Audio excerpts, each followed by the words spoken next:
टीना और मीना आपके लिए परिजात का रिकैप और रिव्यू लेके आई हैं। जी, ड्रामा जो है 2 बहन भाइयों के गिर्द घूमेगा। एक है जी परी और एक है जी सईदा। है परी?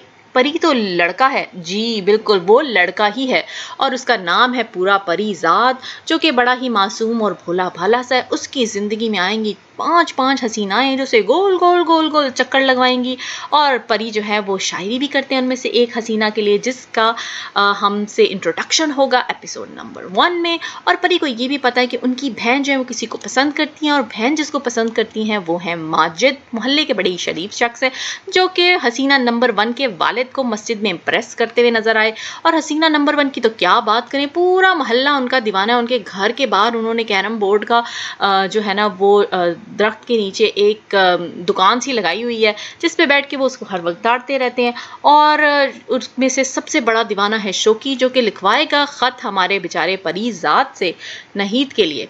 और करनी देखें कि नहीद की वालदा साहिबा खुद ही आ गई हैं उनके घर में कि वो नहीद को ट्यूशन पढ़ाए। अभी बेचारे को 2 ही दिन हुए थे अपनी पहली मोहब्बत को ट्यूशन पढ़ाते हुए कि क्या हुआ, शोकी साहब ने वही उन्हीं का लिखा हुआ खत उसके छत पे फेंक दिया और ऐसी चीख मारी और ऐसा मुंह खोला कि सारा मोहल्ला डर गया, जाग गया।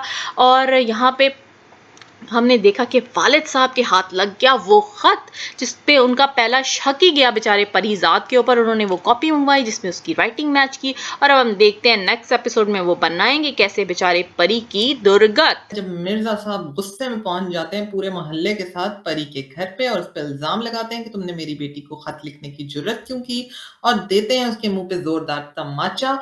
परी के भाई इस बात को सुन के गुस्से में हो जाते हैं आपे से बाहर, और वो उसको बहुत ज्यादा कोट लगाते हैं। और बड़े वाले भाई तो गुस्से में इतने पागल हो जाते हैं कि वो कुल्हाड़ी से परी को मारने लगे होते हैं। वो तो सईदा बेचारी आ गई आगे और उसने परी की जान बचा ली। हैं जी, कुछ ज्यादा ही पागल हो गए थे वैसे। खैर, सईदा परी से पूछती है कि तुमने सच क्यों नहीं बताया, तो उसने कहा मेरे सच पे किसने यकीन रखना था और मैं नाहिद की इज्जत नहीं खराब करना चाह रहा था। हाय बेचारा स्वीट परी। सईदा ने उस नाहिद की बहन को कहा कि वो उसको मैसेज दे दे कि परी ने वो खत नहीं लिखा था, लेकिन नाहिद साहबा तो मजे कर रही हैं जी, आराम से बैठी हैं। माँ उनकी काफी परेशान लग रही है, नाहिद बस सही है। माजिद भी पहुंच गए सू लेने परी की घर पे। कुछ चक्कर है, परी बेचारे को सुनने पड़ रहे हैं लान तान मोहल्ले वालों की। शौकी को जब ये बात पता चली कि परी पे गलत इल्जाम लगा है तो उसको ये बात बिल्कुल पसंद ना आई। इसने गिल्टी फील किया और उसने परी को कहा कि नाहिद इतनी सीधी नहीं है, उस रात मोहल्ले की छत पे उसके साथ कोई आदमी था। हुआ परी को शक, उसने सोचा नाहिद को फॉलो करूंगा। वो उसके कॉलेज के बाहर जाता है, उसको फॉलो करता है। जब वो नाहिद को फॉलो करता है तो जी, ये देखें, ये साहिबा होती हैं डेट पे मजे से जूस उड़ा रही होती हैं जी। और जब परी देखता है वो कौन से बंदे के साथ डेट पे है, माजिद के साथ, तो परी तो बेचारा हक्का बक्का ही रह जाता है बिल्कुल। यहाँ बहुत अच्छे एक्सप्रेशंस दिए हैं इन्होंने। खैर जी, दोनों चालाक बॉयफ्रेंड गर्लफ्रेंड ने परी को अपने पास बिठाया और उसको कहा कि भाई अगर हम तुम पे इल्जाम ना लगने देते तो हमारी शादी कैसे होती। और नाहिद ने तो परी के दिल चीर देने वाली बात की। उसने कहा कि देखो, अब जैसे तुम पे इल्जाम लगा है तो कोई मुझे और तुम्हें तो साथ इमेजिन कर ही नहीं सकता ना कि हमारा अफेयर हो। जी, अपने आप को काफी हसीन समझती हैं ये। पर इस बात से बहुत ज्यादा हुआ डिस्टर्ब और वो रेलवे स्टेशन चला गया और उसने सोचा कि वो खुदकुशी कर लेगा। अब नेक्स्ट एपिसोड में हमें पता चलेगा कि वो क्या करता है। जी टीना।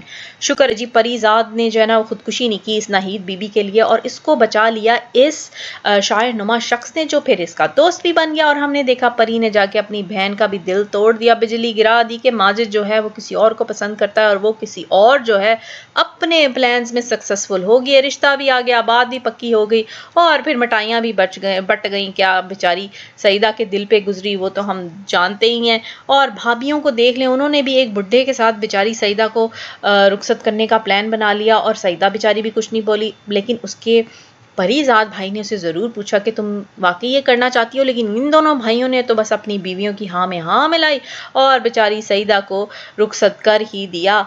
और हमने ये भी देखा कि जो सईदा के हस्बैंड थे वो बहुत अच्छे निकले, उन्होंने सईदा को आगे पढ़ने की इजाज़त दी। तो ये चीज़ हमें बहुत अच्छी लगी, इनकरेजिंग एक पॉजिटिव होप आई ड्रामे में। तो देखते हैं अब नेक्स्ट एपिसोड में सईदा कितनी सक्सेसफुल हो पाती है। हमने देखा कि बबली है गुस्से में क्योंकि उसके घर आ गया है रिश्ता और परी उसको समझाता है कि वो चुप करके उस रिश्ते के लिए बैठ जाए, शादी होनी है कि नहीं होनी वो तो आगे की बात है। सही मशवरा दिया जी परी ने। और रिश्ते वाले जब आते हैं तो जी वो होते हैं शदीद लालची, वो बहुत ज़्यादा डिमांड्स करते हैं और बबली को ये बात पसंद नहीं आती, वो गुस्से में हो जाती है पागल। लड़के की तस्वीर भी देख के और उन लोगों की डिमांड सुन के और वो जी अपनी बदमाशी दिखाती है जब वो कैंची लेके आती है और आंटी की चोटी काटने लगती है। वैसे रिश्ता भगाने का ये तरीका अच्छा है, लड़कियाँ इस्तेमाल कर सकती हैं। खैर जी इस बात पे बेचारी को पड़ता है बहुत ज़ोरदार चाँटा उसके बाप से जो कहते हैं कि आपको बचपन में ही चाँटा पड़ जाना चाहिए था। वैसे बचपन से ही अपने बच्चों को खींच के रखना चाहिए मेरे ख़्याल से। फिर जी परी और सईदा के ससुर पहुँच जाते हैं पुलिस स्टेशन सईदा के मियाँ को रिहा कराने और यहाँ परी की सिफ़ारिश काम आती है। जी, हमारे परी के जो स्टूडेंट होते हैं, उनके फ़ादर होते हैं एसपी और वो कॉल करके इनकी रिहाई करवा देते हैं। सईदा बेचारी परेशान होती है कि इकलौता सेट जो भाइयों ने डाला होता है, वो जी अपने मियाँ के आगे लाके रख देती है कि वो बेच दें, लेकिन मियाँ कहता है कि वो ये नहीं बेचेगा और फिर सईदा अपने मियाँ से कहती है कि वो फ़िक्र ना करें, वो अपने भाइयों से बात करेगी। यहाँ उसका मियाँ खुददार है, उसने कहा कि नहीं तुम ना बात करो, अब देखते हैं क्या होता है। खैर, जब रात के टाइम परी घर पहुँचता है, तो ये सब बैठे होते हैं इंतज़ार में और वो एक्सपेक्ट नहीं कर रहे होते। जब परी ये बताता है कि जी रिहाई हो गई है, तो बड़े शॉक्ड हो जाते हैं। फिर हमने देखा कि नाहिद की बहन ने परी से माँगी माफ़ी और परी ने माँगी बबली से माफ़ी। उसने उसे अपनी सिचुएशन एक्सप्लेन की और परी के दोस्त ने उसे मशवरा दिया कि वो बबली से शादी कर ले। जी, उसने कहा कि इस तरह सईदा का प्रॉब्लम भी सॉल्व हो जाएगा पैसों वाला और बबली को भी एक अच्छा पार्टनर मिल जाए। ड्रामे के शुरू में ही सईदा ने अपने भाइयों से मांग लिया उधार 2 लाख जो कि उन्होंने देने से कर दिया इनकार। ये सब कुछ देख के परी तो था जी बड़ा ही परेशान। उसके दोस्त ने उसको मशवरा दिया कि वो कर ले बबली से शादी और घर दामाद बन जाए। इस तरह जो जहेज में पैसे मिलेंगे उससे वो कर दे अपनी बहन की मदद। और उसने रिश्ता भी मांग लिया उसके पेरेंट्स से और पेरेंट्स ने हाँ भी कर दिया। उन्होंने कहा कि जैसे ही उसकी एग्जाम खत्म हो परी के तो आके निकाह कर ले। हमने देखा कि जो बबली साहब है ना उन्होंने खूब क्लास ली, एक डिफरेंट ही अंदाज में परीजाद की और क्या एक्सप्रेशन थे। परी के मज़ा ही आ गया देख के, वो पसीने छूटना, वो एक्सप्रेशंस, वो दांत निकालना, वाजी वाह। और उसने तो ख्वाब भी बुनने शुरू कर दिए, ख्वाबों ख्यालों में आना शुरू हो गई उसको अब बबली। और हमने देखा कि बबली जनाब भाग गई और बबली के भागते ही उसके पेरेंट्स जो थे वो इस मोहल्ले में नहीं रह सकते थे तो उन्हें घर छोड़ के जाना पड़ा, जिसकी वजह से उसके दोस्त को भी जाना पड़ा। और हमने ये भी देखा कि परी का एडमिशन हो गया किसी बड़ी सी यूनिवर्सिटी में और इस यूनिवर्सिटी में उसका सामना हो गया जी हसीना। जी, परी चमकती हुई आँखों के साथ पहुँच गए नई यूनिवर्सिटी में जहाँ उनको मिली है स्कॉलरशिप और जाते ही उनका हो गया हसीना नंबर 3 से टाकरा जिनका नाम है लुब्ना और लुब्ना ने उनको खरी-खरी सुनाई कि कैसे-कैसे लोग आ जाते हैं। बेचारा परी काफ़ी शर्मिंदा नज़र आ रहा है। लुब्ना जो हैं वो एक प्ले डायरेक्ट कर रही हैं और उसके लिए उनको पोएट्री चाहिए है। शेक्सपियर का प्ले ओथेलियो उर्दू में वो कर रही हैं। पोएट्री ढूँढते-ढूँढते वो पहुँच जाती हैं क्लास में जहाँ पे परी अपनी नज़्म सुना रहे होते हैं और यहाँ लुब्ना के एक्सप्रेशंस जो थे वो बहुत अच्छे थे। स्टार स्टक हैं जब वो सुनती हैं कि परी किस शानदार तरीके से अपनी नज़्म को बयान कर रहा है, वो काफ़ी इम्प्रेस नज़र आ रही हैं। और परी के लिए जब काफ़ी तालियाँ बजीं क्लास में, तो परी यहाँ शर्माते हुए और जिस तरह उन्होंने दाद ली, बहुत अच्छे अहमद अली ने एक्सप्रेशंस दिए हैं यहाँ पे, बहुत ही कमाल के हॉलीवुड लेवल के। जी, लुब्ना उनसे कहती है कि वो उसके लिए पोएट्री लिखें यहाँ परी डरते-डरते उनकी ऑफ़र को एक्सेप्ट करने के बारे में सोचता है और लुब्ना उन्हें दोस्ती का हाथ बढ़ाती हैं और यहाँ जिस तरह शर्माते हुए परी ने लुब्ना से हाथ मिलाया, यहाँ भी इनकी कमाल की एक्टिंग थी, आउट क्लास।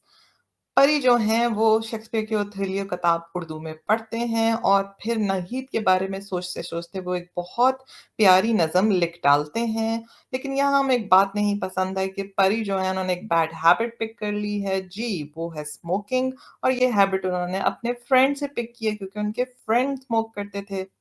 खैर, लुब्ना का प्ले जो है वो परी की पोएट्री की वज़ह से हो जाता है हिट और लुब्ना परी का करती हैं थैंक यू और उसको कहती हैं कि वो उसके ऑनर में एक पार्टी रख रही हैं और उनको उनके घर आना पड़ेगा। परी इस पार्टी पे जाना नहीं चाहता है कि लेकिन लुब्ना के इसरार करने पे वहाँ पे चला जाता है और यहाँ भी अहमद अली ने फिर कमाल की एक्टिंग की, जिस तरह वो अपने कोट को दबोच रहे थे और सर झुकाए खड़े थे, यहाँ लुब्ना ने उनको अपनी वालदा से मिलाया, वालदा को कुछ परी पसंद नहीं आया और फिर लुब्ना ने उन्हें एक कैरेक्टर से मिलाया जो थे नुमान साहब जो कि लुब्ना को इम्प्रेस करना चाह रहे हैं और वो एक बेकार से राइटर हैं और शायर भी और वो परी को ऑफ़र करते हैं कि वो उन अपनी परी उनके लिए घोस्ट राइटिंग बुक करे और परी उनको अपनी शायरी बेच दे, तो परी गुस्से हो जाता है, वो कहता है कि मैं वो किसी सूरत ये काम नहीं करेगा, he is not for cell.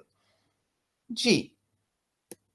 लुब्ना की वालिदा कहती हैं कि उनको लुब्ना की परी से दोस्ती पसंद नहीं, लुब्ना को ये बात पसंद नहीं आती। अब हम चलते हैं दूसरी तरफ सईदा की तरफ, जहाँ उसकी भाभियाँ कह रही हैं कि हम क्या करेंगे? और यहाँ पे हमें पता चलता है कि ये घर जिसमें ये लोग रहते हैं, सईदा के वालिद अपने मरते हुए विल में लिख गए थे कि आधा घर सईदा के नाम पे है। इंटरेस्टिंग। जी, और सईदा की सास को ये बात बचोलन बता चुकी होती है, वो सईदा को बहुत इंसिस्ट कर रही हैं कि वो अपने भाइयों से हिस्सा माँगे, पैसे लेके आए। सईदा बेचारी मजबूर अपने भाइयों से बात करती है कि वो उधार दे दें, वो घर में अपना हिस्सा नहीं माँग रही। यहाँ भाइयों को भी पता चल जाता है कि सईदा को पता है कि उसका घर में हिस्सा है और भाभियों को ये बात पसंद नहीं आती। जी, और यहाँ पे सईदा के मियाँ इसरार सईदा से कर रहे हैं कि वो पैसे लेके आए वरना उन्हें कोई और कदम उठाना पड़ेगा और ये सब बातें परी सुन लेता है। अब सईदा अपने भाई परी को कहती है कि भाभीयों से कोई पंगा ना लेना क्योंकि वो पहले ही नहीं चाहती तुम उस घर में रहो और मेरे लिए तुम अगर जायदाद में से कुछ मांगोगे तो और मसला हो जाएगा। और फिर परी अपने दिल का हाल जाके लुबना को सुनाता है और लुबना भी उसे बताती है कि वो कुछ परेशान है और लुबना हो जाती है यूनिवर्सिटी से अचानक गायब। यहाँ पे उसकी माँ जो है उसका रिश्ता करी किसी बड़ी अमीर असामी के साथ और परी जब उसके घर पहुंचता है उसका पूछने के लिए कि वो आ क्यों नहीं रही तो आंटी साहबा उसे बताती हैं कि उसकी तो मैंने शादी तय कर दिया। और यहाँ पे इंकशाफ होता है कि लुबना का आखिर बैकग्राउंड क्या है और लुबना तो जी सैड है लेकिन क्या करे अब उसे करना तो वही पड़ेगा जो उसकी माँ चाहती है। उसकी आंखों में ये जो आंसू हैं ये साफ बता रहे हैं कि वो परी से बहुत प्यार करती है और वो कुछ कर नहीं सकती और परी भी उसे बड़ा ही अफसरदा होके उससे खुदाफिज करता है और उसका वो डायलॉग कि शायद हम जिससे प्यार करते वो भी अंधे होते, तो ये बड़ा ही अच्छा डायलॉग था। लेकिन ये डायलॉग शायद नाहीद के ऊपर ज़्यादा अच्छा लगता है लेकिन अब पता नहीं उसने लुबना को ही क्यों कहा। और फिर जो उसको लाइफ लेसन देती हैं लुबना की वालदा और वो उसे बताती हैं कि ये शक्ल वकल कुछ नहीं होती और अपनी शायरी वायरी को छोड़ो और जाके पैसे बनाओ तो तुम कुछ भी हासिल कर सकते हो। और उसने लेसन बड़े अच्छे तरीके से यहाँ से आंटी से लेके और रात को उस पर अमल भी करना शुरू कर दिया। पता नहीं क्या सोचों में गुम है और आंटी के अल्फाज उसके जहन में घूम रहे हैं। सुबह उठते ही उसने अपने भाइयों को कह दिया भाई मैं तो अब नहीं पढ़ने वाला और मेरे पास पैसे वैसे भी नहीं है आगे मजीद पढ़ने के। भाभियाँ यहाँ पे उसका फिर से मजाक उड़ाती हैं उस बेचारे की शायरी पे लेकिन भाभियों को ये पता नहीं ये वो शायरी बड़ी महंगी बिकने वाली है। वेल्डिंग शुरू कर देता है जी यहाँ पे हमारा परी और वापसी पे जब काम करके जा रहा होता है तो उसकी मुलाकात होती है। उसको सामने नज़र आती है नाहीद नाहीद साहिबा जो हैं उनको शोकी ने भी देख लिया होता है और शोकी को बड़ा दुख होता है कि परी की पढ़ाई छूट की। वो कहता है मैं तुम्हारी मदद करने को तैयार हूँ लेकिन यहाँ पे भी अगेन परी बहुत ही अच्छा डायलॉग कहता है कि अपना बोझ खुद ही उठाना पड़ता है और मैंने बस कब्र खोद ली और अब अपने कफन पहन लिया तो अब मैं खुद ही तैयारी करूँगा। और यहाँ पे जी बड़ी मैडम बैठी हुई है तैयार श्यार हो के और हमें ऐसे लग रहा है कि यहाँ पे वो उनको एहसास हुआ है थोड़ा सा परी का लेकिन नहीं उन्होंने फ़ौरन ही बात को स्विच कर दिया और वो मूव ऑन होगी किसी की दूसरी शादी पे। ऐसे लग रहा था परी सिर्फ उनके लिए एक गॉसिप ही था और हमें ऐसा भी लग रहा है कि उनके हस्बैंड जो है शायद उन्होंने दूसरी शादी का जिक्र किया तो उन्हें कुछ डिच करेंगे या कुछ होने वाला आगे। और परी तो बेचारा फिर भी अपनी हसीना नंबर 1 के ख्यालों में गुम है। शायद वो अंधी ही होती यही सोच रहा था और उसने अपना रजिस्टर जिसमें उसकी शायरी थी नुमान साहब को पेश दिया। कीमत थोड़ी उसने कम लगाई लेकिन अंकल ने ले ही लिया आखिर और उसने वो पैसे अपनी बहन को दिए और उसकी बहन ने उसका शुक्रिया तो अदा किया लेकिन वो तब उसने ये भी कहा कि वो तब तक नहीं लेगी जब तक वो सच नहीं जान जाएगी। तो यहाँ पे परी ने बताया कि वो अपने लव्स बेच के आया है और फिर हम जब परी कल्लू उस्ताद से कहता है कि वो कोई तरीका ऐसा ढूँढना चाहता है जिससे बहुत ज़्यादा पैसे बन जाएँ। वो उसको कहते हैं मैकेनिकी में तो ऐसा होने नहीं लगा, मैं तुम्हारे लिए कोई इंतज़ाम करूँगा। और वो अपने शागिर्द से बात करते हैं और वो कहते हैं कि तुम मेरे शागिर्द के पास कराची चले जाओ और वो वहाँ से तुम्हें दुबई भिजवा देगा और तुम्हें बहुत अच्छी नौकरी मिल जाएगी। परी बहुत खुश होता है और घर जाके अपने घरवालों को ये बात बताता है। भाई उसके खुश नहीं नज़र आ रहे इस बात से, लेकिन भाभियाँ उसे कहती हैं कि हाँ, हाँ, जाओ, जाओ, जाओ, बड़ी लालची औरतें हैं। खैर, हमने देखा कि परी ने सईदा को अलविदा किया और जाते-जाते उसने अपने बहनोई को कहा कि सईदा का ख़्याल रखें। दूसरी तरफ हम देखते हैं नाहीद का क्या रिएक्शन था। नाहीद को जब ये पता चलता है कि परी दुबई जा रहा है, तो ये कुछ सैड और अपसेट नज़र आ रही है, अजीब-सी बात है। लगता है जैसे टीना ने कहा था कि इनके हस्बैंड का कुछ कोई और चक्कर या कोई दूसरी शादी की बात कुछ ना कुछ तो चल रहा है क्योंकि she looks quite upset and sad. और लग रहा है कि माजिद किसी और चक्करों में है, ट्रबल इन पैराडाइज़। फिर हम भाभीयों की बात कर लेते हैं। भाभीयों को जब ये पता चलता है जी कि सईदा के पास कहीं से पैसे आ गए हैं उनके मियाँ के पास, तो उनको बड़ी आग लगती है और फिर वो हजन बुआ से कहती हैं कि किसी न किसी तरह पता कराएँ कि कैसे पैसे हैं। भई आप लोगों को क्या तकलीफ़ है हमें समझ नहीं आती। आता है कराची ट्रेन के ज़रिए और यहाँ पे उसका इस्तकबाल करता है कल्लू उस्ताद का शागिर्द जानू जिसका असल नाम शाहजहान होता है। परी उसे कहता है कि मैं दुबई कब का आऊँगा? तो शाहजहान उसे कहता है कि भाई इंतज़ार करो, ठंडा करके खाते हैं, पहले तुम्हें कराची में जॉब करनी पड़ेगी, फिर दुबई भी चले जाओगे। और फिर हमने देखा कि एक और हसीना की हुई एंट्री जी, लेकिन आप लोग कन्फ्यूज़ ना होइएगा, ये परी की हसीना नहीं है, ये जानू की गर्लफ्रेंड माही है। ख़ैर जानू जो है वो परी को ये कहता है कि कल मैं तुम्हें जॉब पे लेके जाऊँगा ऑफ़िस और वो ऑफ़िस जब लेके जाता है तो बाय चांस वहाँ पे बड़े साहब दुबई से आए होते हैं, बहरोज़ करीम साहब, जो कि परी से जब उसका नाम पूछते हैं, उनको उसका नाम परीज़ाद इतना पसंद आता है कि वो उसको जॉब ऑफ़र कर देते हैं। और परी जब नाइट शिफ्ट में जॉब कर रहा होता है, तो उसको आवाज़ें आती हैं, वो देखता है कि रात के टाइम फैक्ट्री में कुछ इल्लीगल लोडिंग हो रही होती है, सामान कहीं और ट्रक में डाल के चला जा रहा होता है। परी जब मैनेजर साहब को कन्फ्रंट करता है, तो मैनेजर साहब कहते हैं कि मैं तुम्हें नौकरी से निकाल दूँगा अगर में जानू अपने दोस्त परी को समझाता है कि जो सच्चाई का कीड़ा है ना तुम्हारे पेट में डांस कर रहा है, इसको जरा कंट्रोल में रखो। लेकिन मजाल है परी के कान के नीचे से जूं भी रिंगी है, उसने जाते साथ ही सच सारा जो है ना वो बेरोज साहब को बता दिया। लेकिन हमें यहाँ पे एक नया इंकशाफ हुआ है जी, बेरोज साहब को पहले से पता था क्या खिचड़ियां पक रही हैं, अपने ही कारखाने में खुद ही चोरियां कराई फिर रहे हैं, कुछ समझ नहीं लगी। चलो कोई नहीं, एनीवेज यहाँ पे हमें पता चला परी को सजा के तौर पे घर बुलाया गया और घर आके उनको जो है ना एक और नया टास्क सौंप दिया गया। और टास्क ये था कि उनकी है उनसे कई यंग बीवी और हसीन सी, जिसका नाम है लैला, जिसकी करनी है उसको हिफाजत और उनके घर में अब रहेगा परी।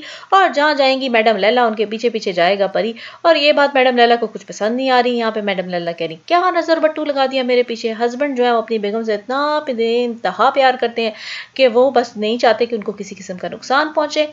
और फिर नज़र बट्टू उनके पीछे पीछे मॉल में भी, और मॉल में मैडम को कहीं उसने अकेले घूमने नहीं दिया। मैडम को आया खूब गुस्सा और वो गुस्से में लाल पीली होगी। आज तो लगता है परी का आखिरी दिन था जॉब पे। घर आके मैनेजर साहब ने परी को कहा बच्चू अब तो आई तुम्हारी शामत। लेकिन परी ने फिर पाइप द पाइपर की तरह ऐसा पियानो बजाया कि मैडम का गुस्सा हो गया टें टें फेस, और उन्होंने अपने हस्बैंड को कोई शिकायत नहीं लगाई। जी, भाभीयों ने डिटेक्टिव बना के भेजा था जी भजन बुआ को सईदा के घर में। लेकिन इन्फॉर्मेशन ये मिली कि पैसे तो उनके मियाँ ने दिए हैं जी। ये खबर तो उनके लिए काफ़ी शॉकिंग थी। उन्होंने कहा वो तो पता लगवा के छोड़ेंगी। बड़ी ने अपने हस्बैंड से पूछा तो पता चला उसने मदद नहीं की। अब यहाँ आराम से बैठने वाली तो है नहीं, ये तो पता लगवा के छोड़ेंगी आखिर वो पैसे आए तो आए कहाँ। ये हैं कि कैसे लैला सबा ने परी को बनाया उल्लू। और हमें ये बात समझ आती है कि लास्ट एपिसोड में उन्होंने परी के बारे में उनके अपने हस्बैंड को क्यों नहीं शिकायत लगाई थी, क्योंकि वो समझ गई थी कि परी को जब उन्होंने पियानो बजाते सुना था कि वो एक सेंसिटिव सोल है और वो परी को बेवकूफ़ बना सकती हैं। और उन्होंने पहले परी को इस तरह मैनिपुलेट किया कि उनकी जब खाला की कॉल आई अपैरेंटली, तो परी के सामने तो उन्होंने पता ये चला कि जी उनकी खाला बीमार हैं। उसके बाद वो परी को साहिल पे ले गईं और ये सैड स्टोरी सुनाई कि उन्हें किसी से मिलने की इजाज़त नहीं है और इस मैरिज में बहुत ट्रैप्ड फ़ील कर रही हैं, वो एक सोने की चिड़िया की तरह हैं। फिर उन्होंने परी से उसकी मदद माँगी ये कह के कि उसकी खाला बहुत बीमार हैं और उनके हस्बैंड उनको मिलने नहीं दे रहे खाला से, तो परी उनको मिलवा दे। परी जो है उनकी चिकनी-चुपड़ी बातों में आ गया और उनको ले गया खाला से मिलवाने।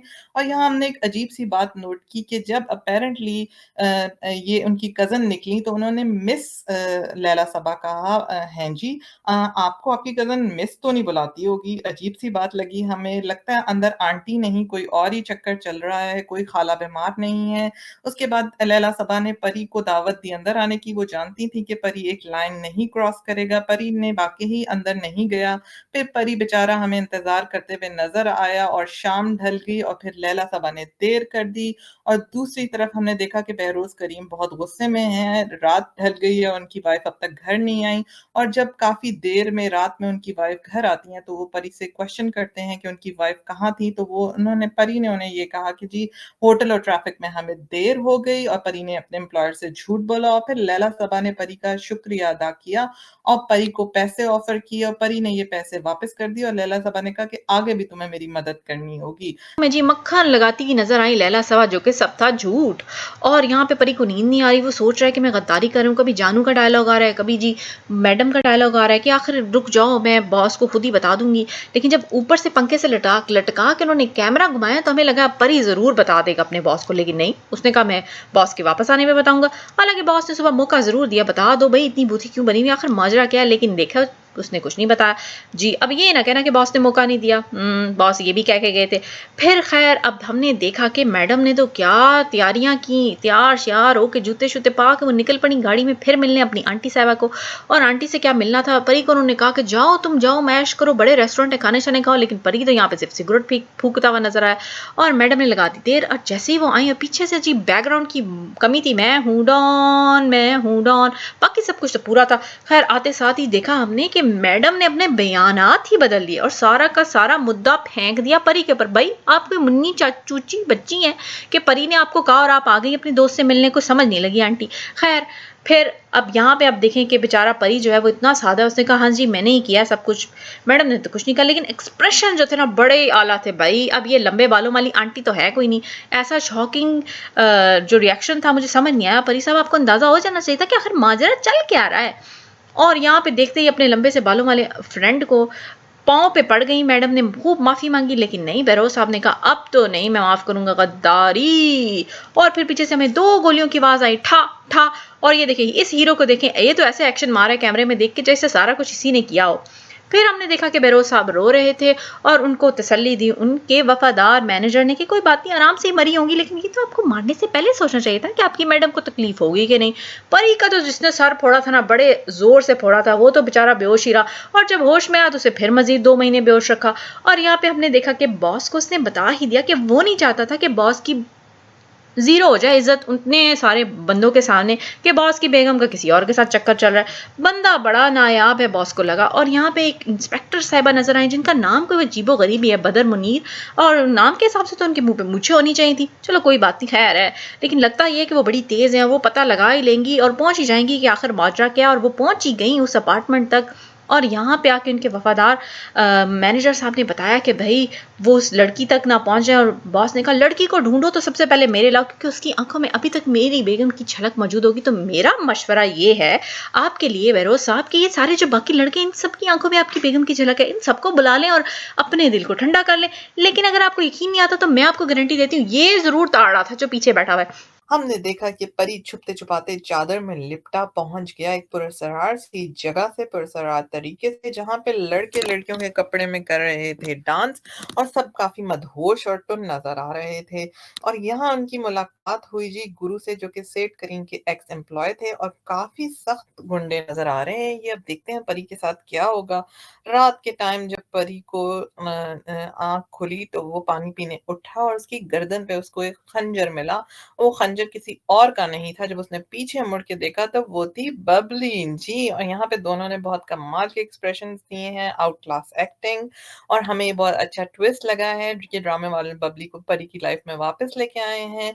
परी ने बबली से ये पूछा कि वो यहाँ तक कैसे पहुंची, तो बबली ने उसे बताया कि वो जब घर से भागी थी तो ट्रेन में उस पे गुंडों ने कर दिया था अटैक और यहाँ पे गुरु ने उसकी जान बचाई थी और फिर गुरु उसको उसकी सहेली के घर लेके गए, लेकिन वहाँ पे ताला लगा था और गुरु ने उसको मशवरा दिया कि वो गुरु के घर आ जाए। और गुरु ने उसको अपना बेटा बना लिया और दिलावर का नाम दे दिया। और अब परी बबली ने परी को ये बताया कि उसका नाम दिलावर है।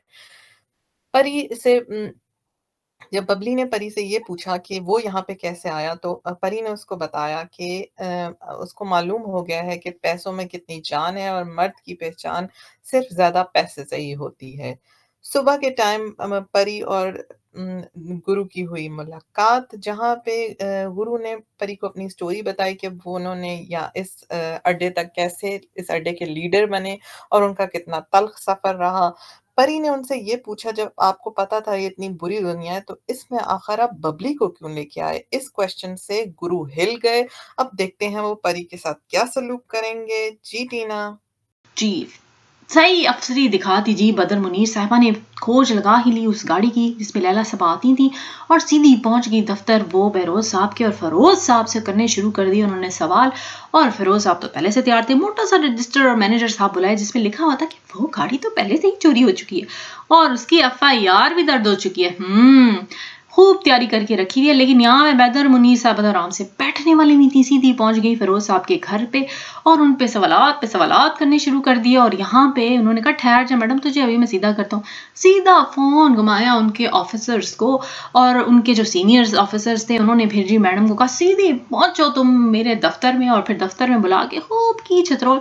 यहाँ पे बदर मुनीर साहबा को समझ आ गया होगा बगैर पक्के सबूतों के मैं हाथ नहीं डाल सकती फरोज साहब पे। और फिर हमने देखा कि ये जो बबली है या दिलावर है, हम थोड़े से कंफ्यूज हैं क्योंकि 3 इयरिंग उनके कानों में है और लिपस्टिक भी पिंक लगी हुई है। भाई अगर कैरेक्टर में जान डाली है तो थोड़ा सा ये मेकअप शेकअप उतारें और ये इयरिंग शेयरिंग्स भी उतारें। परी उनसे सवाल करते क्या तुम्हें अपने वालिदैन याद नहीं आते?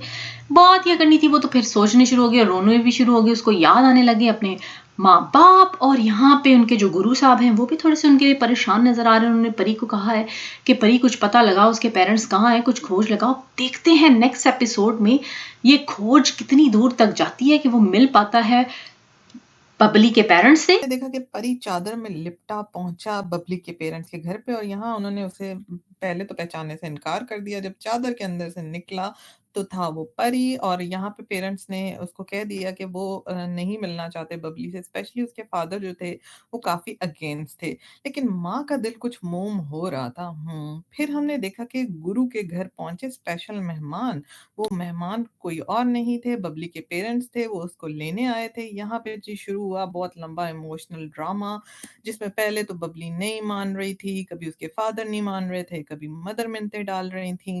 खैर फिर एकदम से बबली ने मारी यू टर्न और उसने आवाज लगाई अपनी माँ को जब वो जा रहे थे कि वो उनके साथ जाना चाहती है।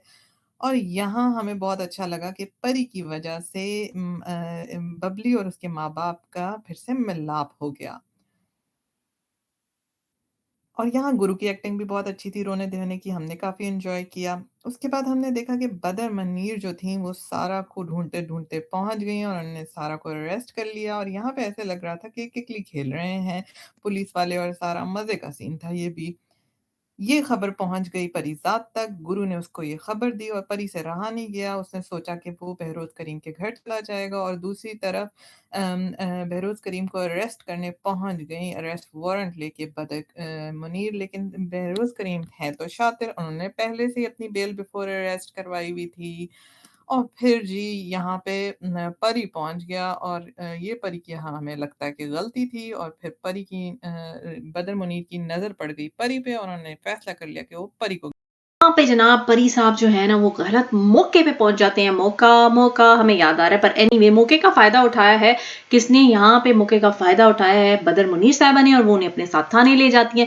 फेरोज जो कि बहरोज का खास एम्प्लॉई है उसे कहता है कि आप बाहर भाग जाएं तो बहरोज कहता नहीं मैं नहीं जाऊंगा। बहरोज और बहरोज वैसे भाइयों जैसे नाम लगते हैं, मिलते जुलते हैं, लेकिन ये इनका भाई नहीं है।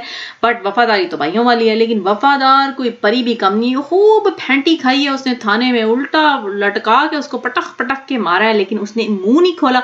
जब उसका फ्रेंड जानू मानू आता है तो उसे कहता है नहीं यार मेरा जो भी हाल बना दिया खैर है, मेरा कौन है जो मेरे पीछे रोएगा, अच्छा नहीं है सारे मैं अपने सारी ले लूं जो इल्ज़ाम है। और यहाँ पे वकील साहबा जो हैं वो बहरोज साहब को मशवरा देती हैं कि वो पेशी में ज़रूर हाजिर हों और वो अपने वकील साहब को भेजते हैं। लेकिन यहाँ पे परी को ठहर जाओ भाई, तो तू थोड़ा खबर ही कर लो। नहीं, उसने ना आओ देखा ना ताओ देखा, वकील साहब से बात किए बगैर या बात करने से पहले सारा इल्ज़ाम अपने सर पे ले लिया, जिसकी वजह से बहरोज साहब हो गए बाइज्जत बरी जी। और यहाँ पे हमने देखा कि जो बदर मुनीर साहिबा थी उन्होंने जनाब कोई कसर नहीं छोड़ी, उन्होंने खूब इंटेरोगेशन की और ये लैला की फ्रेंड से सब सच उगलवा ही लिया। लेकिन बहरोज साहब जो है ना अभी भी अपनी बेगम को याद करके टसवे बाहर हैं, भाई मारना नहीं था, भाई अगली को रख लेते, आपको इतनी अच्छी लगती थी। और फिर हमने देखा कि लेटर आया, लेटर जो था वो उनकी पियानिस्ट के पास था। लैला ने खास तौर पे लिखा था कि अगर उनको कुछ हो गया तो ये लेटर उनकी फैमिली को पहुंचा दिया जाए, जो कि उनकी पियानिस्ट ने पहुंचा दिया बदर मुनीर साहिबा को। और ये लेटर क्या मिलना था, बदर मुनीर साहिबा ने तो हल्ला ही बोल दिया, पूरा का पूरा उनकी फैक्ट्री क्या सबको ही गिरफ्तार कर लिया, जो कि हालांकि सबने तो मारा नहीं था लैला को, थोड़े ही बंदों ने मारा था, तो पता नहीं सबको क्यों गिरफ्तार किया। एनीवेज और चट्टे कट्टे भी खुल गए होंगे। और यहाँ पे हमने देखा कि बहरोज साहब को अपनी बेइज्जती जो है ना कुछ खास अच्छी नहीं लग रही थी। उन्होंने कहा ठहर जाओ, वो बाथरूम में कपड़े चेंज करने का गया, उन्होंने तो पटख करके खुद को गोली ही मार ली और बस वो यहाँ पे क्या है उनकी स्टोरी एंड। और यहाँ पे आंखें खुली की खुली रह गई बदर मुनीर साहिबा की, क्योंकि उनके 2-4 सितारे और लग जाते ना अगर वो जिंदा पकड़ लेती। और फिर हमने देखा उनको खूब शाबाशी मिली और जनाजा भी पढ़ाया गया जिसमें परी भी शामिल हुआ, तो ये भी हमने देखा। और दादे लेती हुई भी वो एंड में नजर आई। देखा कि परी और फिरोज जो थे वो साथ जेल में कैद गुजार रहे थे, उनकी बॉन्डिंग दिखाई गई। और फिर फिरोज ने परी को ये बताया कि जाते जाते बहरोज साहब जो थे वो सारा बिजनेस परी के हवाले कर गए थे। और फिर परी ने फिरोज को अलविदा किया और परी जो था वो बहुत उदास हुआ अपने दोस्त को अलविदा कहते हुए। ये सीन्स हमें बहुत अच्छे लगे जेल के, हमने काफी इंजॉय किया। दूसरी तरफ हमने देखा कि परी के भाई-भाभीयों ने उसको कर दिया डिसओन, उन्होंने अखबार में इश्तिहार दे दिया कि उनसे उनका कोई ताल्लुक नहीं। बेचारी सईदा रोती रह गई लेकिन उसकी किसी ने नहीं सुनी। सईदा के शौहर ने उसे कहा कि वो फ़िक्र ना करे, वो परी को जाके मिलेगा जेल, बट परी ने उसे मिलने से इनकार कर दिया। लेकिन ये सीन हमें दिखाए नहीं गए, दिखा देता है तो अच्छा होता। और परी को हमने देखा जेल में सारी बहरोज़ करीम साहब की उसने 5 साल में ए टू ज़ी किताबें पढ़ डाली, क्योंकि वो अपने आप को बहरोज़ साहब के सांचे में डालना चाह रहा था। और वाक़ई में ऐसा हुआ, जब परी निकला जेल से तो वो बिल्कुल बहरोज़ साहब जैसा लग रहा था, वही सूट-बूट, वही कार, वही स्टाइल। और फिर परी को मिली रिसेप्शन सारे एम्प्लॉइज़ से। और फिर परी ने अपने लिए बॉडीगार्ड चूज़ कर लिया अकबर जी, जो कि फ़िरोज़ का भाई था। परी अपने दोस्तों को कभी नहीं भूलता और वो फ़िरोज़ को भी नहीं भूला, उसने ये बात साबित कर दी। और उसके बाद यारों का यार परी पहुँचा अपने दोस्त जानू के पास। जानू कुछ खुश नहीं नज़र आ रहा था परी को देख के, लेकिन परी ने उससे कोई गिला-शिकवा नहीं किया और जाते-जाते जानू को वो एक फ्लैट के कागज़ भी दे गया।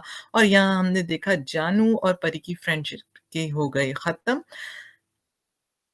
परी जो है वो काफ़ी लोनली नज़र आ रहा है और ये बात सिर्फ़ हमने नहीं नोट की, परी के मैनेजर कमाली साहब ने भी नोट की। कमाली साहब परी को सजेस्ट करते हैं कि वो एक पार्टी में जाएँ, जहाँ पे उसको काफ़ी लोग मिल जाएँगे।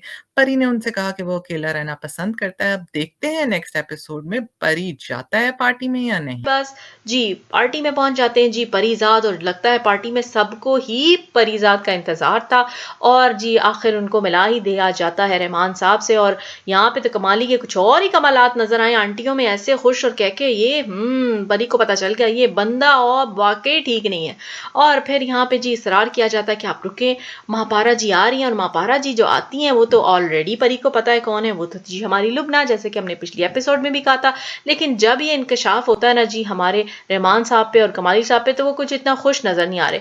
लुबना ने तो सारा का सारा सच परी के आगे ही रख दिया और जिस पे परी को बहुत गुस्सा आया और परी ने टका की बेइज्जती की कमाली साहब की कि आइंदा बीच में औरत को मत लाना, सीधी सीधी डील करना। बात तो भाई कमाल की है हमारे परीजाद ने। और रास्ते में उसको आंटी का डायलॉग भी याद आया और ये भी याद आया कि वही आंटी थी जिसने उन्हें यहाँ तक पहुंचा दिया। फिर हमने देखा नाश्ते की टेबल पे हुई करारी सी बेइज्जती। अंडे पराठे के साथ परी ने खूब अच्छा सा लेक्चर दिया अपने कमाली साहब को और कहा कि जी सेल्फ रिस्पेक्ट बहुत इंपॉर्टेंट चीज होती है। और यहाँ पे ताली बजा रहे होंगे फॉर श्योर अकबर दिल ही दिल में। और यहाँ पे कमाली को अपनी बेइज्जती का एहसास हुआ, लेकिन वो दिल में अपने आप को ठंडी आए बाहर होगा, इट्स ओके सब तरफ आग लगी है लेकिन चलो कोई बात नहीं है।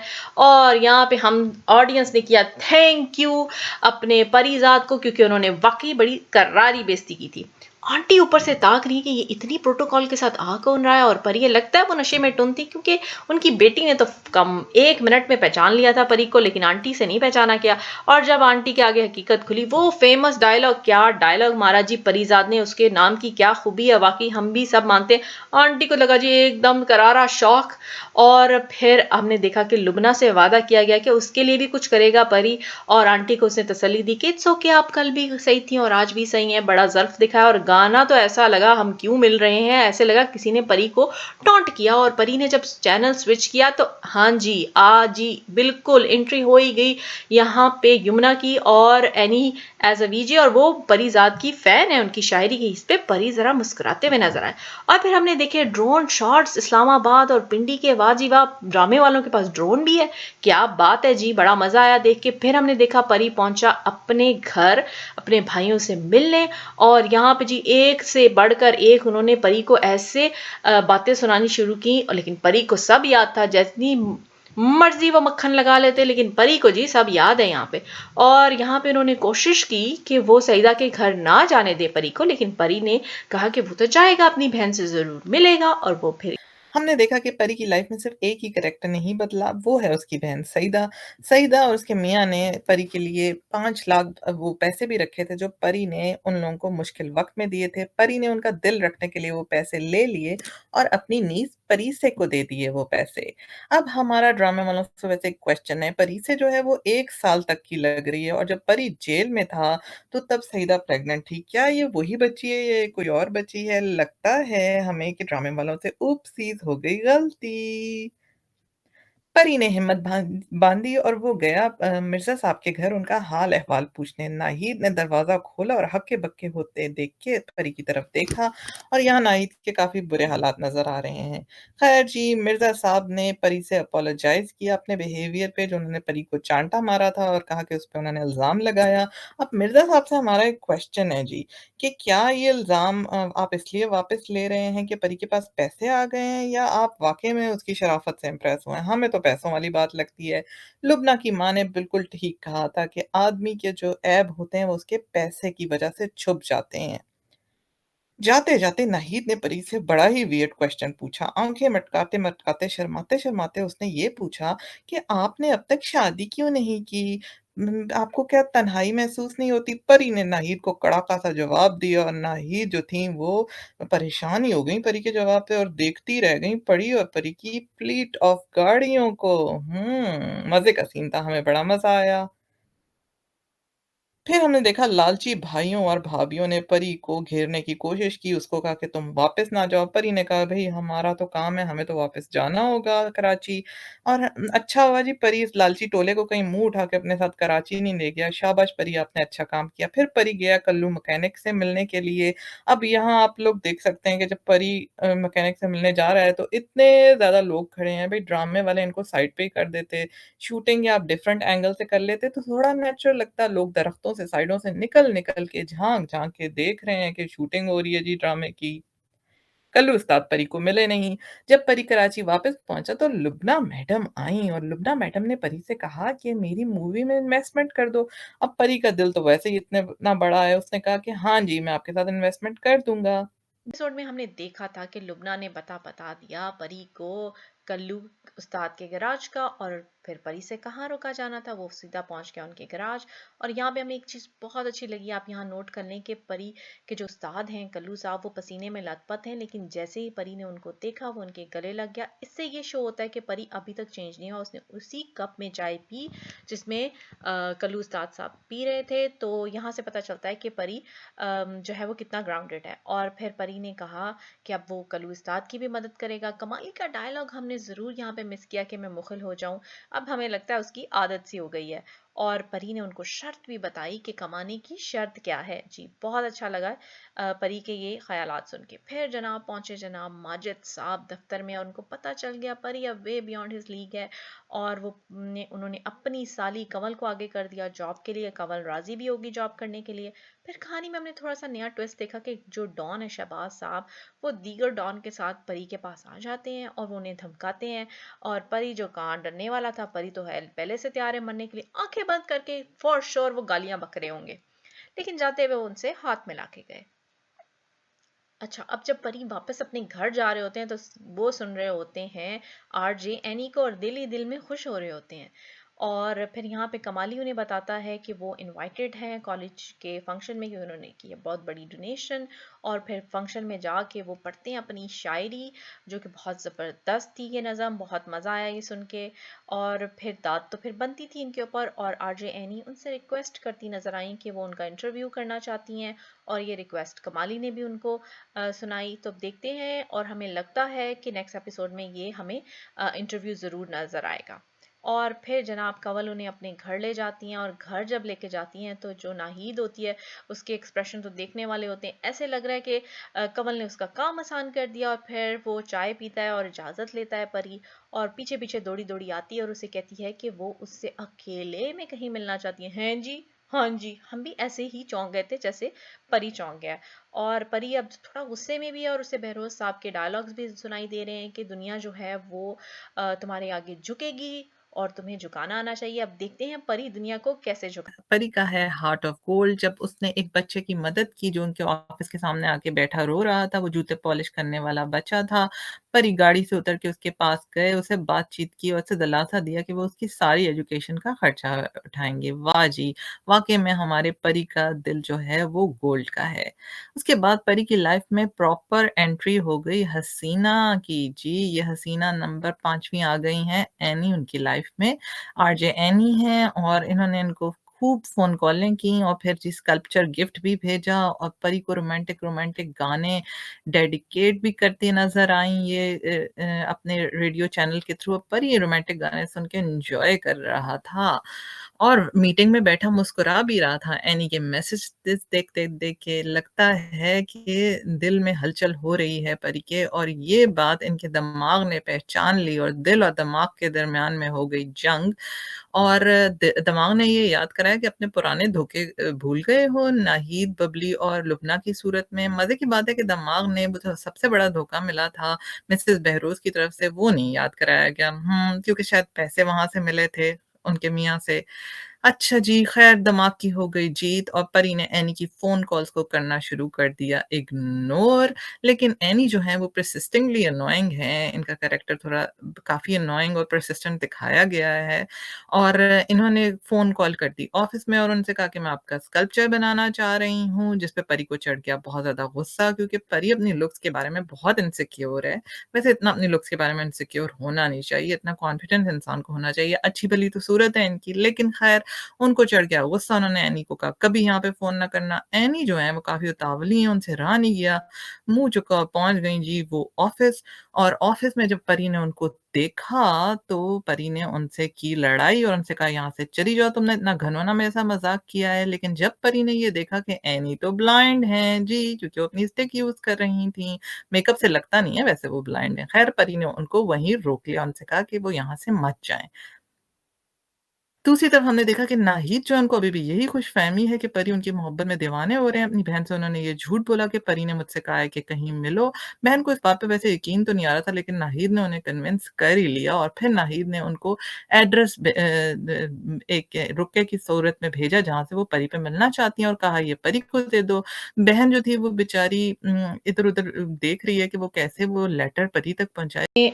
परिज़ाद जो है वो अपनी मिसअंडरस्टैंडिंग जो उनको हो गई थी एनी को लेकर, उन्हें पता नहीं था कि वो नाबीना है, उसको थोड़ा सा लाइटर मोड पे लेके जाते हुए नजर आए। उन्होंने सॉरी भी किया और वो फिर उसको छोड़ने उसके घर गए। यहाँ पे उनकी वालदा ने उनकी आने की खुशी में पहले ही खाना तैयार करके रखा हुआ था और उन्होंने बताया कि एनी की बैकग्राउंड स्टोरी क्या है, वालिद की डेथ के बाद वो बीमार हुई, उसकी आंखें कैसे चली गई। अब हमें ये डर लग रहा है कहीं ऐसा ना हो कि परी को कुछ हो जाए और वो अपनी आंखें जो हैं वो एनी को डोनेट कर जाए। ये बड़ी सैड एंडिंग होगी, लेकिन ऐसे भी हो सकता है कि परी उसके इलाज में उसकी मदद करवाए। और फिर इन दोनों के दरमियान में गुपचुप बातें होना शुरू हो गई हैं, और ये एक इंडिकेशन है कि अभी परी का भी दिल जो है वो मायल होता जा रहा है एनी की तरफ। और फिर हमने देखा कि परीज़ाद जो हैं वो खूब डॉन के रूप में नज़र आए। उन्होंने जी गैमलिंग की और हॉर्स रेसिंग में वो गए तो उन्होंने वहाँ गैमलिंग की, तो ये एक इंडिकेशन जा रहा है कि वो अब प्रॉपर तौर पे एक डॉन जो है वो उसके सांचे में जो है वो ढल चुके हैं। फिर हमने देखा कि यहाँ पे हमें जो कमल थी उन्होंने लेटर दिया परी को, जो परी देख के थोड़ा सा घबरा गई, लेकिन फिर वो मान गए मिलने के लिए नाहीद से। नाहीद का तो खुशी का क्या आलम था, और वो तो जी बस उसने वो तो ऑफ कोर्स तैयार बैठी हुई थी। और फिर उसका वो डायलॉग के कामयाब मर्द जो है वो अगर आपसे मोहब्बत करता है तो उसका एहसास ही कुछ और होता है। यहाँ से साफ इंडिकेशन है कि how selfish she is. But जब वो जाती है और टीचर से टैक्सी में, फिर भी शर्मिंदा, भाई मियाँ को तूने पता लगने नहीं देना, और तूने आना भी जो है वो परिजात की गाड़ियों में है। तो सही बात सुनाई। फिर यहाँ पे कंवल ने इसको, कंवल का दिल केयर कर रहा होगा कि भाई यहाँ पे बोले भाई बड़ी आपा what is this. And then फिर उसने साइड लाइन करने की कोशिश की अपनी बहन को, और उसने बहाना बना के कहा तुमने घर नहीं घूमना, और घर घूमने के बहाने भेज के खुद तो जो वो उसने मसाले या पता नहीं क्या अपनी दादी जो है वो परिजात के आगे रख दी, लेकिन असर कुछ नहीं हुआ, क्योंकि परिजात जानता था कि ये वो नज़र नहीं है जिसका उसको हमेशा से इंतज़ार था। और ये फ़ायदा तो कोई भी नहीं हुआ जनाब। यहाँ पे देख लें, बहन तो चुप के, कवल चुप के सारी बातें सुन रही थी, तो भेजने का तो कोई फ़ायदा नहीं हुआ। देखा कि परी जो है कभी बोट के ऊपर, कभी पियानो बजाते हुए रोते-धोते नाहीद के ख़्यालों में नज़र आया। ऐसे लग रहा था ये ड्रामा को ड्रैग करने के टैक्टिक्स थे।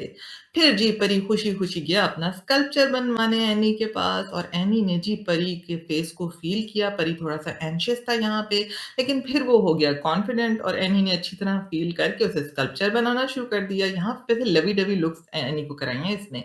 अच्छा जी, एनी से हमें एक क्वेश्चन पूछना है कि ये आप इतने वेल मेंटेन्ड कैसे रहती हैं ब्लाइंड होते-होते? मट्टी तो आपके मुँह पे लगी हुई है, लेकिन मेकअप बिल्कुल सारी सही जगहों पे, और नेल पॉलिश भी बिल्कुल सही रही है। वाह जी, क्या बात है!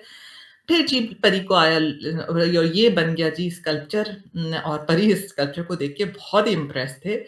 और फिर हमने देखा कि लुब्ना का कॉल आई परी को, वो उसको मूवी की मौसीकी डिस्कस करने के लिए स्टूडियो उन्होंने बुलाया।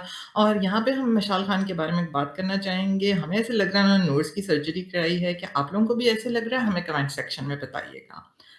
ख़ैर जी, यहाँ पे जो सिंगर आई हुई थी, उन्होंने परी को अजीब-अजीब सी लुक्स कराई, फिर गाना चला, और फिर इन सिंगर और इनके फ़ादर को परी ने जाते हुए लिफ्ट भी दी। मज़े की बात ये थी कि इनके सर पे दुपट्टा था गाड़ी के बाहर, लेकिन गाड़ी के अंदर बैठते ही मैडम ने सर से दुपट्टा उठा दिया। ख़ैर मर्ज़ी उनकी, बड़ी बात है जी। और फिर इन्होंने ये भी कहा कि आप अंदर आएँ, हमने आपको एक शायर से मिलाना है। जब परी अंदर गए, तो वो शायर कोई और नहीं, नासाज़ उनके दोस्त थे, और उन दोनों की आपस में हो गई मुलाकात। शुरू हुआ ज़रा सा रोमांटिक अंदाज में। हमने देखा कि एनी ने अपने दिल का हाल जो है वो बयान कर दिया कि वो कैसा फील करती है परी के बारे में, और उसको जो है किसी और चीज़ की ज़रूरत नहीं है, बस लफ्ज़ ही काफ़ी हैं, एहसासात ही काफ़ी हैं उसके लिए। और उसकी दिल की दुनिया जो है वो बड़ी खूबसूरत है, और परी भी बड़ा खुश है, उसके ख्यालों में गुम है। और यहाँ पे जनाब वापसी पे हो गया एक एक्सीडेंट।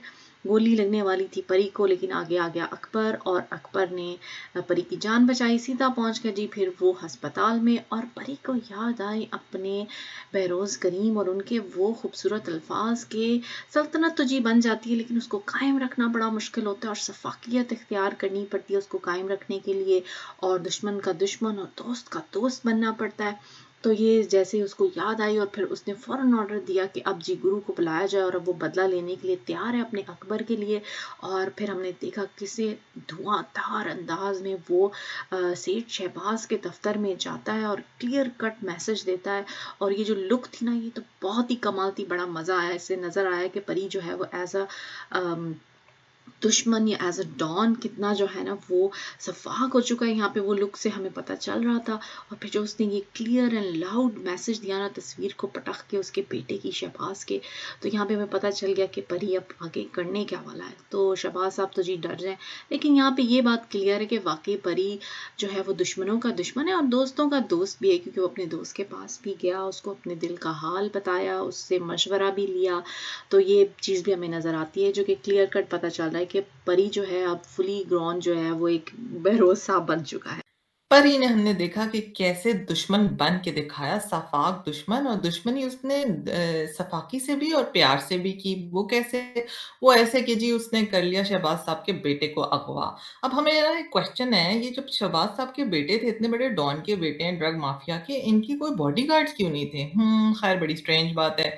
शहबाज साहब को गुरु की जी आई कॉल, उसने कहा कि तुम्हारे बेटे का कत्ल हो गया है, हमने मार दिया उसको, और वो एक बिल्डिंग की छत पे पड़ा हुआ है, आके उसे जाके ले जाओ।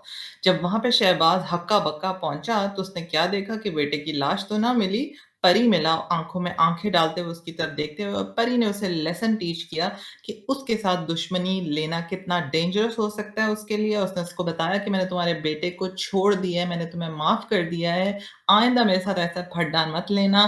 जब किसी से प्यार है तुम्हें, तो फिर तुम दुश्मनी कैसे मोल सकते हो? अच्छा लेसन दिया परी ने शहबाज़ को। जब परी बिल्डिंग में ऊपर जा रहा था तो नीचे एनी और शर्जील उसका कज़न भी मौजूद था, और शर्जील ने डिसाइड किया कि वो परी को फ़ॉलो करेगा। वो लिफ्ट में भी गया, फिर जब वो नीचे आया उसने एनी को कहा उसे कुछ नज़र नहीं आया, लेकिन शायद ऐसे लगता है कि उसको उसने देख लिया और उसने एनी को ना बताने का फ़ैसला किया हो। दूसरी तरफ नासाज़ ने परी को ये मशवरा दिया कि वो एनी को अपने दिल का हाल बता दे, और परी ने इसका मशवरा माना। एनी की तरफ वो गया दिल का हाल बताने, लेकिन जब दरवाज़ा खुला तो सामने नमूदार हो गए शर्जील साहब, और परी जो था वो थोड़ा-सा हिल गया उसको देख के। वो ऐसे लग रहा है कि वो शर्जील से थोड़ा जेलस हो रहा है। Sharjeel is a doctor, Sharjeel is good looking, गोरा-चिट्टा, दिस दैट। तो परी जो है वो थोड़ा कॉम्प्लेक्स में जाते हुए नज़र आया, और परी ने ऐसी कोई बात एनी से नहीं की, अपने दिल का हाल नहीं बताया। उसके बाद परी को फिर एनी के घर बुलाया गया। ये उसे रिक्वेस्ट की गई कि जी एनी जो हैं वो उनका न्यूयॉर्क में ऑपरेशन आँखों का हो सकता है, लेकिन एनी जाने को मान नहीं रहीं।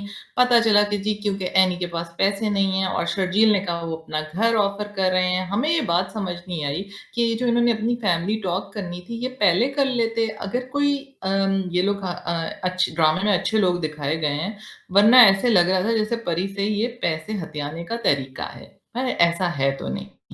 चलें देखते हैं आगे क्या होता है। जी, टी टिल द एंड जी।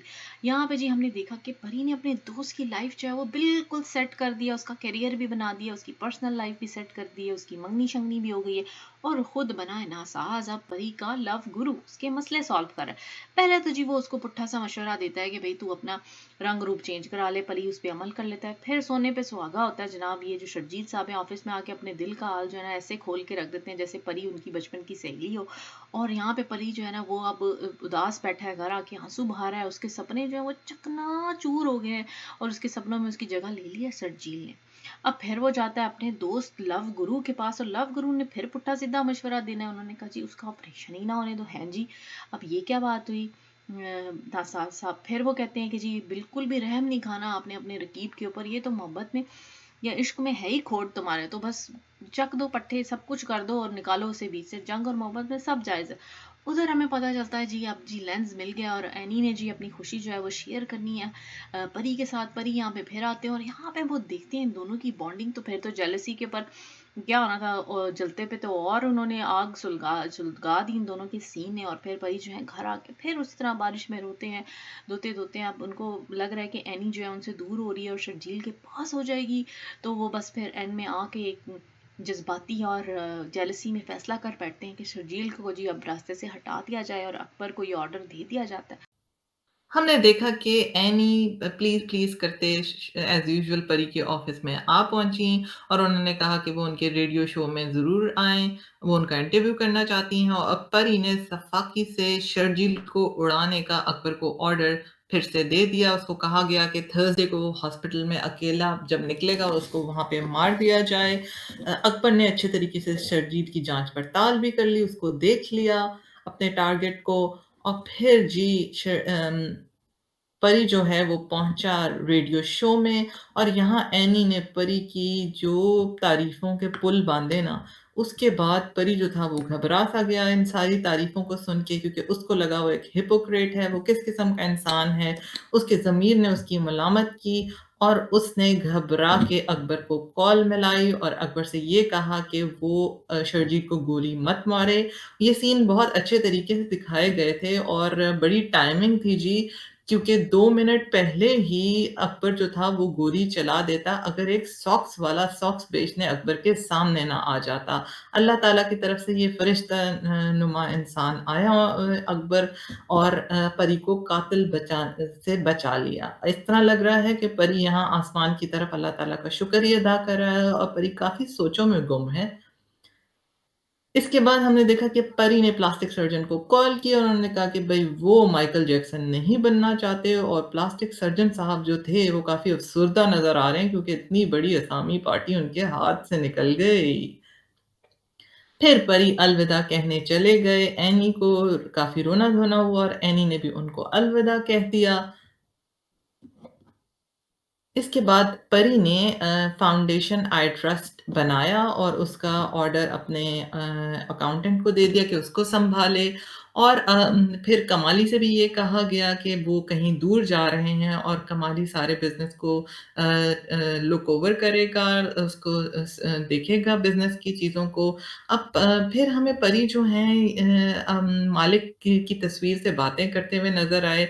ऐसे लग रहा है कि इस पैसे और बिज़नेस का बोझ जो है वो परी सँभाल नहीं सक रहे और मेबी वो अपनी शायरी की तरफ वापस जाना चाह रहे हैं। वी रियली होप वो इस दुनिया को छोड़ने के बारे में बात ना सोच रहे हों। नासाज के पुट्ठे सीधे मशवरों का असर क्या होना था, उल्टा परी जो है ना कहीं और ही भागने की तैयारी कर रहा है। सब कुछ उसने वाले कर दिया। नासाज के भई उसकी तो लग गई लॉटरी। अब यहाँ पे जी बाबा जी ये इनको मिल गए किसी बस में जाते हुए और इन बाबा जी ने उन्हें जो है ना वो अपने साथ रख लिया। बाबा जी हैं किसी स्कूल के सरकारी स्कूल के हेडमास्टर और उन्होंने उनको अपने घर में लाके कुछ उक्का-पुक्का खाना मनोसलवा के नाम पे खिलाया और पूछा भी बेटा आपका नाम क्या है? तो बेटे ने कहा जी मेरा नाम है अहमद और अहमद हम लगता है हमें रिमाइंड करें कि मेरा असली नाम अहमद है, अब आप सब मुझे कहीं परी के नाम से ही ना याद करते रहना। और फिर हमने जी खूब नज़ारे देखे नॉर्दर्न साइड के जो कि बहुत ही ज़बरदस्त से शॉट्स थे, बहुत मज़ा आया उन सबको देख के। बाबा जी आखिर बीमार हो गए और सारी ज़िम्मेदारी बेचारे परी के कंधों पे आके पड़ गई। अब परी ने ही बच्चों को पढ़ाना था और फिर बाबा जी जो हैं अब वो यहाँ पे जो डिस्पेंसरी है उस वो तो है ही बेकार, अब इनको लेके जाना पड़ेगा शहर और परी जो उनको लेके गया तो हैं जी इनकी मुलाकात हो गई यहाँ पे एनी से। एनी ने तो पहले तो घूरी मारी और फिर ऐसी घूरी मारी दोबारा अगेन लगा हमें कि उसने पहचान लिया लेकिन नहीं वो तो आगे निकल गई। अच्छा अब ऐसे लगता है कि हमें रिमाइंड करा रहा है थ्री इडियट्स की स्टोरी जिसमें आमिर खान भी इसी तरह सबको छोड़ छाड़ के ना बच्चों को कुछ पढ़ाने के लिए किसी अजीब सी जगह पे चले गए थे लेकिन उनकी तो जो महबूबा थी वो आई थी बाइक पे बैठ के हेलमेट पहन के और आगे वैसे उन्होंने चपेड़ मारी थी लेकिन यहाँ पे परी को भी एक तरह की चपेड़ ही पड़ी कि वो जनाब आगे निकल गई है।